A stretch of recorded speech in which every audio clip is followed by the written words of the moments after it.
तो ये जो राहुल गांधी का पूरा एक प्रिपेयर्डनेस था भारतवर्ष को नीचा दिखाने में, और जो स्लोगन वो कॉम्प्रोमाइज्ड का यूज कर रहे हैं, आज हम बताना चाहते हैं कि वास्तविक रूप में कॉम्प्रोमाइज्ड कौन है। इस सिलसिले में, पूरे इस कड़ी में सर्वप्रथम नेहरू जी का नाम आता है। How Nehru was compromised and how the compromises of Nehru compromised our country, आज इस विषय में कहूंगा मैं। चचा नेहरू बोला जाता था उनको, चचा Nehru, he was compromised Nehru, चचा कॉम्प्रोमाइज्ड। वो चचा नेहरू नहीं थे, वो चचा कॉम्प्रोमाइज्ड थे। मुझे लगता है आज से उनको चचा कॉम्प्रोमाइज्ड के नाम से ही बोलना चाहिए। जब चचा ही कॉम्प्रोमाइज्ड होगा तो क्या देश का हाल होगा, आप सोचिए जरा। अब ये चचा कॉम्प्रोमाइज की पूरी कच्ची चिट्ठी है, बहुत बड़ी चिट्ठी है, कच्ची चिट्ठी। मैं प्रयास करता हूं कि एक एक करके इस विषय को रखूंगा और आप सब भी देखेंगे। और ये चचा कॉम्प्रोमाइज्ड की जो गलतियां थी, ये कोई नीतिगत गलतियां अनइंटेंशनली उनसे हो गई थी, ऐसा नहीं है। ये गलतियां सोच समझ करके, जानबूझ करके किया गया था ताकि देश कॉम्प्रोमाइज्ड हो।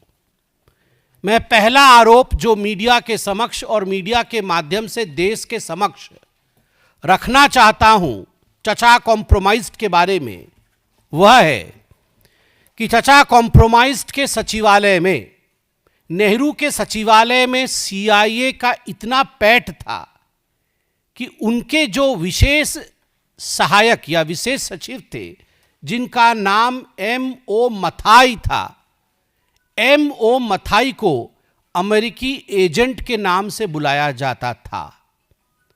और 60 के दशक में, 1960 के दशक में KGB, जो रशिया की एजेंसी है, KGB के एजेंसीज के एजेंट भी चचा कॉम्प्रोमाइज्ड के ऑफिस में मौजूद थे। तो चाहे वो M.O. मथाई हो, चाहे KGB के एजेंट्स हो, CIA और KGB का दबदबा चचा नेहरू के ऑफिस पे था। और in the 60s and 70s it used to be said, in fact it used to be said about Nehru's regime that any document that the foreign dispensation needed was readily available for US and for Russia. That was the situation, grim situation I would say, and that was the compromise that Nehru did with the security of this country. सवाल है कि राष्ट्रीय सुरक्षा इतनी खोखली क्यों बनाई गई कि गुप्त दस्तावेज देश के विदेशी हाथों में सौंप दिया जाता था। दूसरा विषय है क्षेत्रीय समर्पण का। ये जो चाचा कॉम्प्रोमाइज थे, चचा कॉम्प्रोमाइज ने भारत के नक्शे के ऊपर जब मन किया, मानो अपने स्केच पेन से ही उन्होंने आंक दिया कि ये पोर्शन पाकिस्तान को दे देंगे, ये पोर्शन चीन को दे देंगे। He used a sketch pen to in fact cut off parts of India, dismember India and hand it over to foreign dispensations like Pakistan and China.